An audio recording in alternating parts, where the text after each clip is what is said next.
Bonjour à toutes et à tous. Aujourd'hui, on s'attaque à une question vertigineuse. Une question qui nous emmène vraiment aux frontières de la physique. Et, il faut le dire, de notre imagination. Voilà la question. Elle a l'air toute simple, comme ça.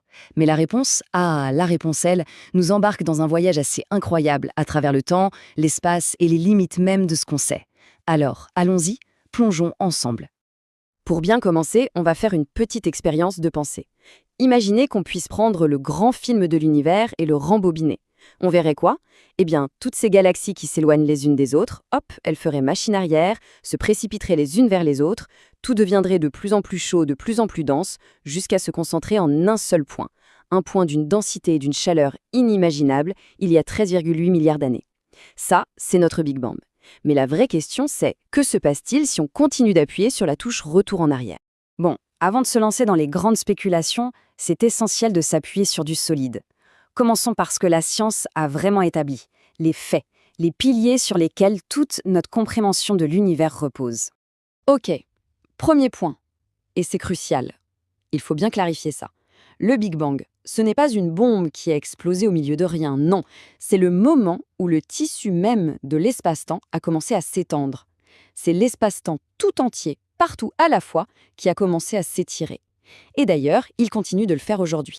Et cette idée, ce n'est pas juste une supposition sortie d'un chapeau. Elle est basée sur des observations très, très solides. D'abord, on voit bien que les galaxies s'éloignent de nous. C'est le fameux décalage vers le rouge de leur lumière. Ensuite, il y a ce qu'on appelle le fond diffus cosmologique. C'est une sorte d'écho lumineux, une lueur fossile de l'univers quand il était jeune et chaud et qui baigne tout le cosmos. Et enfin, la composition chimique de l'univers, l'abondance d'éléments légers comme l'hydrogène et l'hélium, ça colle parfaitement avec les prédictions du modèle. Voilà, ce sont nos trois piliers. Et toutes ces preuves, quand on les met ensemble, elles pointent vers un âge pour notre univers, environ 13,8 milliards d'années. C'est l'échelle de temps sur laquelle on travaille, c'est juste gigantesque. Mais c'est là que les choses commencent à se compliquer. Parce que même si la science nous permet de remonter très très loin dans le passé, on finit par se heurter à un mur, un point au-delà duquel nos théories actuelles ne fonctionnent tout simplement plus. On peut remonter le temps avec une précision assez dingue quand même.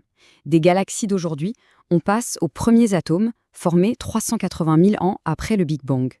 Avant ça, les premiers noyaux après seulement 3 minutes. Mais quand on arrive à une fraction de seconde minuscule, à 10 puissance moins 43 secondes, eh bien là, tout s'arrête. On l'appelle le mur de Planck. Ce temps de Planck, ce n'est pas juste un moment très court, c'est une vraie barrière fondamentale. C'est l'instant où l'univers était si petit, si dense, si énergétique que nos lois de la physique, telles qu'on les connaît,